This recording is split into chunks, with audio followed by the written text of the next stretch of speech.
If you were to ask any great TEDx speaker, what's the number one thing you need to be a great speaker on a TEDx platform, they would say enthusiasm. So if you are bored, or if you're not sure, or if you're not prepared, or if you haven't rehearsed, or if you're just doing it on the fly, it might not come out so well. But if you're enthusiastic about it and you know all the nuances and you know what you want to say and you know the beginning, the middle, and the end, you'll be fine. Welcome to Camera Confident. I'm your host, Shirlee Engel, former TV correspondent turned entrepreneur. Tune in to master what to say, how to say it, and how to create buzz for your brand. Whether you're hitting record for the first time or trying to land major media opportunities, I've got you covered.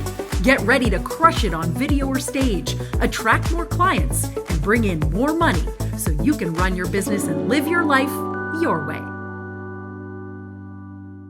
Hi, and welcome back to the Camera Confident podcast. I am so thrilled today to be speaking to a broadcast voice coach. Susan Murphy joins us today. And Susan, I'm so excited to dive into these details because I don't think enough people talk about this. Before we get to that, let's get your elevator pitch. Who are you and what do you do? I'm Susan Murphy, and I'm a broadcast voice coach who works with people in all kinds of industries, women especially, to help them find their natural pitch so that they are stronger in their conversations with everybody from the CEO to their children. I love it. I love it.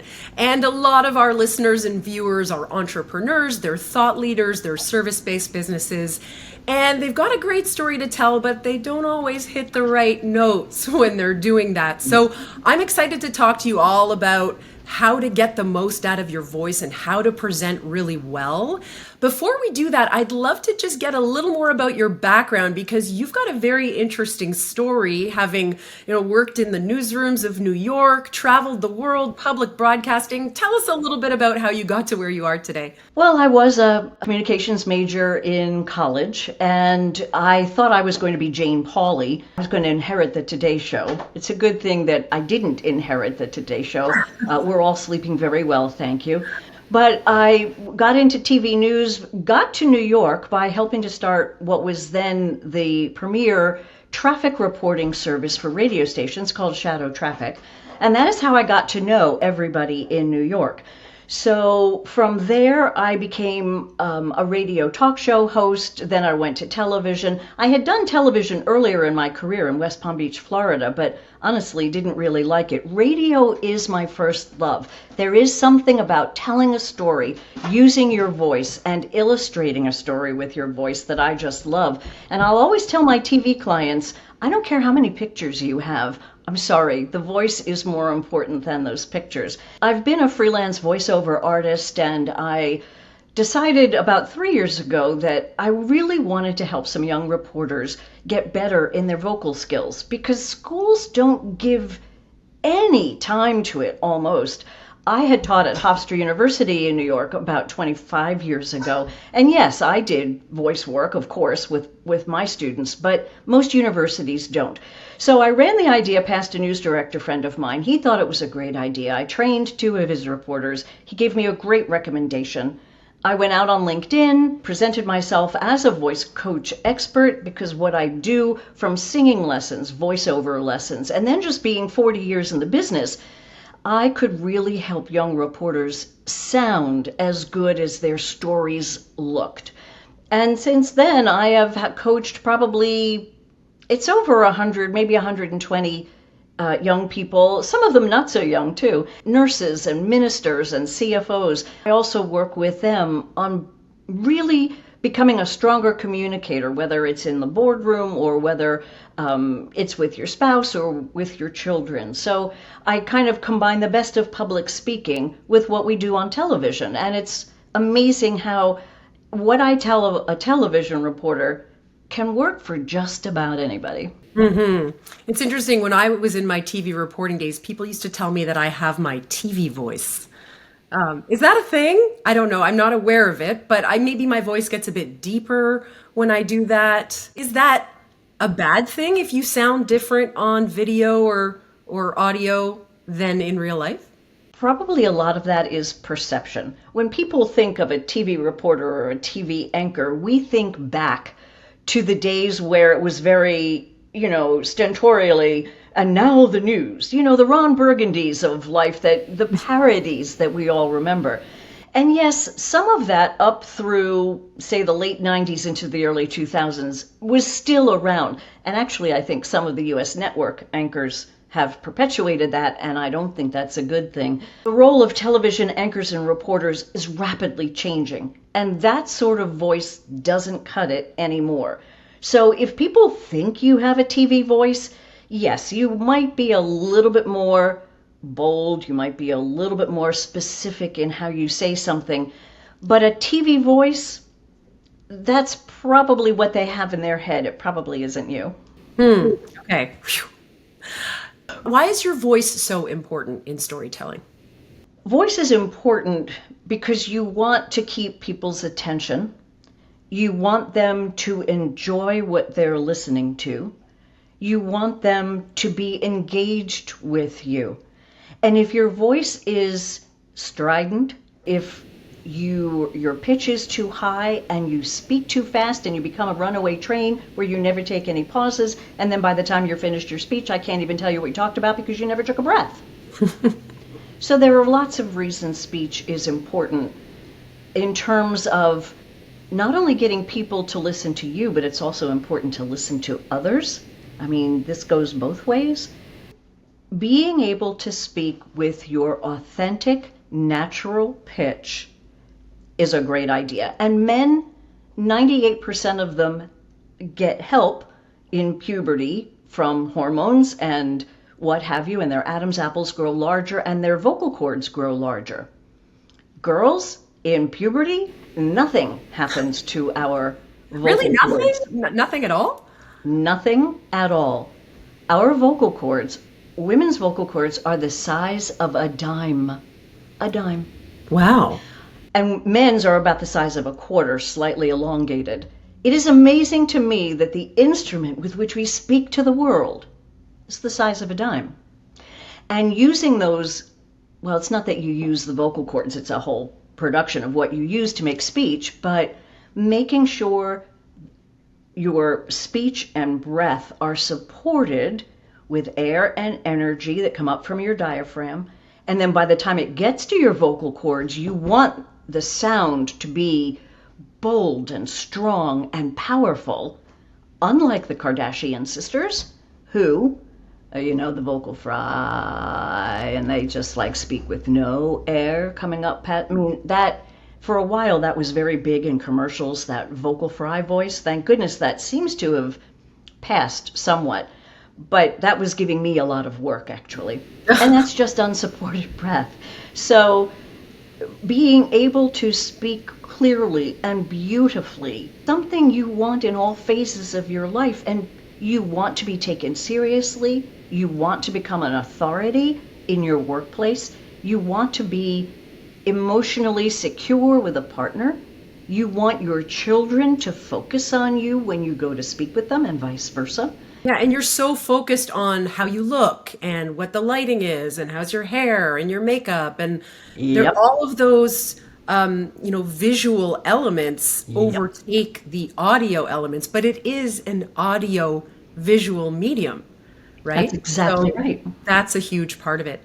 There is so much to unpack in what you said. The first part I want to pull out is something that I hear from so many people, which is, I say and a lot, I don't know how to not do that. What is your best advice for people who find that they're constantly saying and stuttering? I have a lot of great hints for that. For one thing, if you are giving a presentation or you're standing up at a PTA meeting or you're, talking with your children, do not put your hands in your pocket. For some odd reason, that enables ums and uhs to come up more than they would. Really? The other, yes, that's been proven in studies, believe it or not. So take your hands out of your pocket. Use your hands when you speak, because Okay. that will help you illustrate what you're doing and give your hands something to do. The other thing you need to do is, I never like to say slow down, but that is what I'm about to say. Instead of slowing down, I want you to be more intentional and deliberate in what you're saying, because that will change the pace of how you speak. So if you change that pace and you are deliberate and intentional in what you're talking about, you're also automatically going to put pauses into your speech. And pauses are great for a couple of reasons. Pauses stop and up. Pauses force your audience to look up. Oh, she stopped talking. Pauses can underline either what you said or what you're about to say. And pauses for the person you're speaking to are amazing, because in that pause, whether it's a second or a second and a half, as the listener, I can process what you just said. So pauses will go a great way in eliminating some of those ums and uhs. The other parts are being enthusiastic in what you're talking about. If you were to ask any great TEDx speaker, what's the number one thing you need to be a great speaker on a TEDx platform, they would say enthusiasm. All of them would say that. Yeah. So if you are bored, or if you're not sure, or if you're not prepared, or if you haven't rehearsed, or if you're just doing it on the fly, it might not come out so well. But if you're enthusiastic about it and you know all the nuances and you know what you want to say and you know the beginning, the middle, and the end, you'll be fine. That knowing too is what a lot of people get stuck on. A lot of my clients will be married to a specific script or some kind of line that they know they want to say, even something as simple as an elevator pitch. And I always tell them, do not memorize lines, remember bullet points. Because if you forget one word, 7 words in, you're done, right? And Right. It also makes you sound more robotic. Yes. When you're trying to cite something from memory rather than remembering a concept. Okay, I'm going to talk about X now, and then just talk about it the way you normally would. And so few people do that. So I would love to explore with you something that you and I were talking about before we hit record, which those of us in the broadcasting world, this is like our bread and butter. But no matter how well you can use your voice, if you don't have good broadcast writing, you're just not going to hit that note. Can you talk a little bit about the role of writing in setting you up for success from a voice perspective? Absolutely. And voice and writing have to go hand in hand. And what I'm about to tell you is going to sound so foreign and so antithetical, but go with me on this. I am very famous for saying, my students remember from 25 years ago, they remember me saying, and I still to this day do it, I want you to write it like a 5th grader, but deliver it like a college professor. Now, how old are you in 5th grade? 10. Wow. So wait, what you're telling me is that you want me to go to journalism school and I'm going to pay hundreds of thousands of dollars to get this degree, ultimately to write like a 10-year-old? Yeah, pretty much. That's what I'm saying. that's what I'm saying. We think that if we make sentences long and we use fancy words and we just go on and on and on about a subject at great length, that makes us look smart. That's not true. It makes you look actually not so smart. It makes you look like you're trying to dance around a subject. It makes it look like you really don't know how to land that airplane. When you can put something together in short, concise, clear, and I will often say elegant sentences, it means you completely understand the subject because you can do it in just a few sentences. And B, it allows you to, at the end of maybe each sentence, but certainly at the end of every 2 sentences, to take that pause so that you are explaining whatever concept, or you are espousing about whatever it is you're talking about, or you're having this conversation, serious conversation with a significant other, you're trying to get a point across. if you can do it succinctly with pauses, clearly, and then stop talking, that is how you command attention, and that is how you look like an expert in the subject you're talking about. And you have to script in those pauses, right? Like I was telling you, even in my script, I will have little fragments of what I'm going to say, and then I'll put an ellipses, like a dot, dot, dot. Yep. And that's where I breathe. Sure. And then the other biggest thing, and I don't know if this is something that you work with people on, is you can write the most eloquent script in the world, but it means nothing until you pick it up and read it out loud.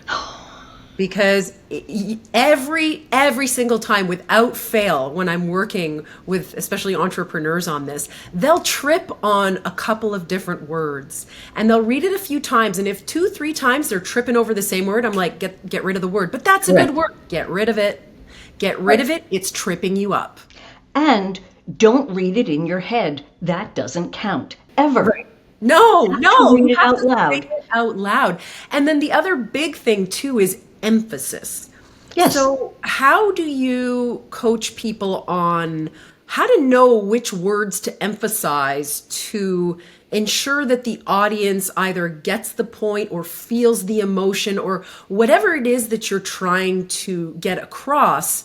You can only do that by reading things in a certain way, right? You need to connect to the words that you have written. If you can't connect to them, why would I? I would be bored. What does that mean? What does connect to the words mean? Sure.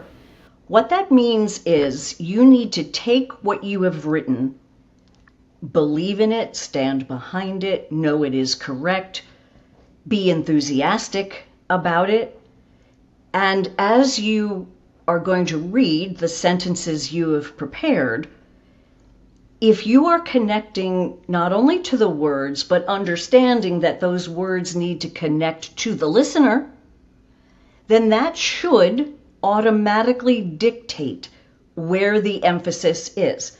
But people are afraid to sort of let go. They didn't have a lot of practice reading out loud. They hated it. You know, most people hate public speaking. They don't want to do it. The closest they've ever come is reading a book to their children at bedtime.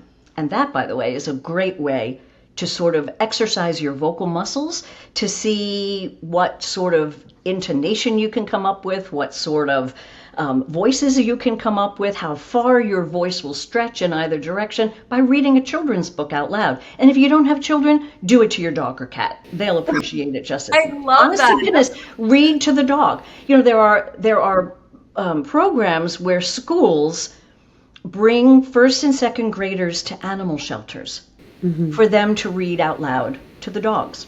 Aww. Because it kind of benefits everybody. So I'm not kidding. Read to your dog.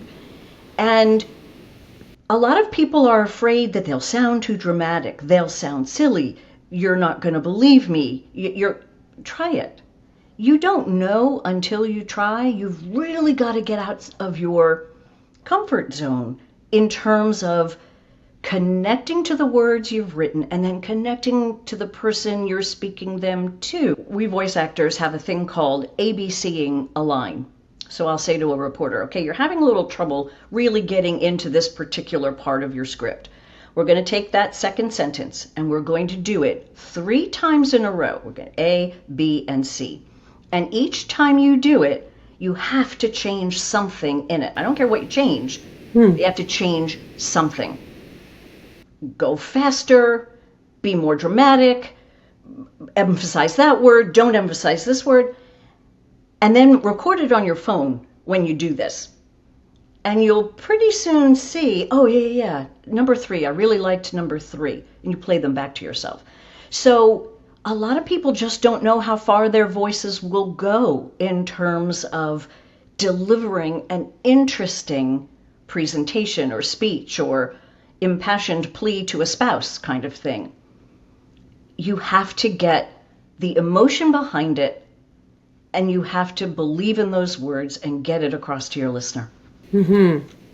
One thing I would love to ask you about is In this day and age of social media where shorter is better, attention spans have gone from, 10 seconds to 3 seconds to I don't even know, 1 second now. Right. We're talking about pauses. We're talking about slowing down. We're talking about all of these things that seem to run counter to how people are taught to do reels on social media. And, if you want the most views, like nobody's going to watch if you're pausing. So, how does what you teach fit into this modern digital social media driven world where you still have to be an effective speaker, but don't make it too long, and don't pause because that many seconds matter. I'm wondering how you approach that or push back against that. It's all about storytelling. That is the buzzword that goes through newsrooms. It's been this way for 2 or 3 years now.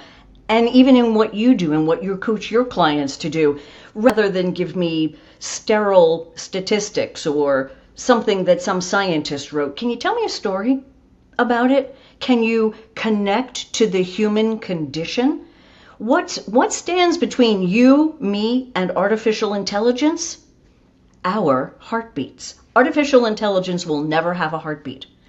We still go to the movies. We still sit through 2 and 2.5 and sometimes 3-hour long films because we are engrossed in the story.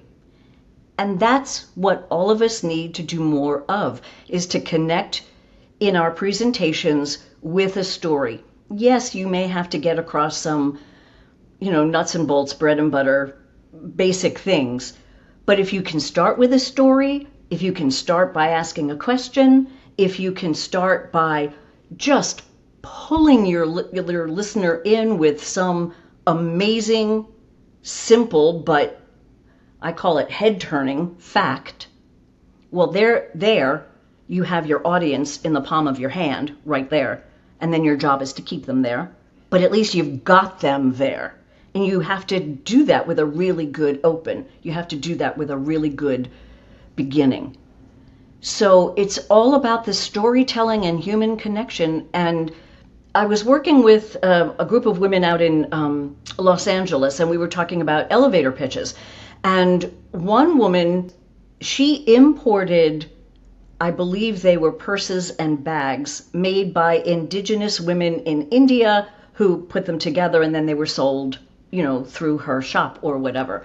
And so when I asked her for her elevator pitch, she would say something like, well, I sell handbags and purses, and they come to me, from women in India. And she did it very plainly. But then when I got her to talk about, well, tell me more about these women.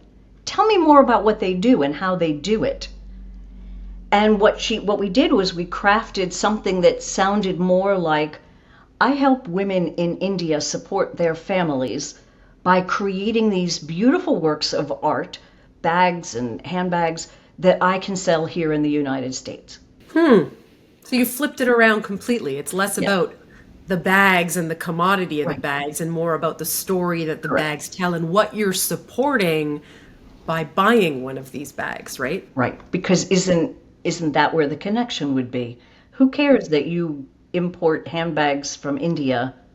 I mean, that doesn't get my attention. But if you're telling me you help women in India support their families by creating beautiful works of art, there you go. I might listen to sentence 2. Yeah. So a lot of people listening and watching are business owners and people who want to get their stories out. And maybe this is all new to them, this whole idea of the power of their voice to do that. So what are a couple of tips that you can leave people with, things that they can start doing right away to instantly improve the effectiveness of their voice? I can take an hour to teach you breath work, but I can also do it in 7 words. I'll give you the 7 words. Drop your shoulders. Breathe into your belly. Ooh. Shoulders, so important in terms of making sure the pitch that's going to come up from your diaphragm, which is a muscle located and attached to your bottom ribs. When you think about how we walk around all day, every day, tense, anxious, excited, scared, whatever, we carry so much in our shoulders, and these muscles are really tight. And what that does is it forces the pitch of our voice up to here. You can hear it in my voice now. When all you really need to do, you can drop your shoulders, breathe into your belly, and then speak with air and energy supported coming up from that diaphragm. That's number one. Drop your shoulders, breathe into your belly. One of the second tips, and we've already talked about it, is making sure you use pauses. We get so nervous in speaking, and for some odd reason, we all think that if there's a second or two of silence, that is some kind of horrible sin. No, it's not. Don't we all need a little bit more silence in our lives? Oh, yeah. Right? Yeah. Sometimes you can say more with silence than you can with words. And that's very true, too. Oh, sure. Silence speaks volumes, of course. Mm-hmm. And the other thing is remembering to speak in those shorter sentences. You don't always have to reach for fancy words. The old ones, the old simple ones would be just fine. If you're reading a speech, write like you speak. Don't write in floweriness unless, it might be appropriate occasionally. I'm not saying never. But if you write like you speak and you're just talking to a friend across a table, having a glass of wine with them, how would you do it? You would do it in shorter phrases. You would do it with some passion because you're talking to a friend. So those are some simple things to try. And be passionate. Be passionate about what you're talking about. Let me feel a connection. Don't be afraid of that. You said write like you speak. I also say speak while you write or speak before you write. So, tell the story to your phone, get your voice recorder out, tell the story, and then play it back to yourself. That's how you should write it, the way you would say it. And another, to add on to that one, yes, do that and take as long as you need. Give me all the nuance and the detail and the whatever. Fine. All right, now I want you to, whatever that was, I want you to cut it down to 2 minutes. Figure out how to do it in 2. And then I want you to do it again in 30 seconds to get me at least the gist. So learning how to edit is very important. You'll eventually learn how to edit in your head.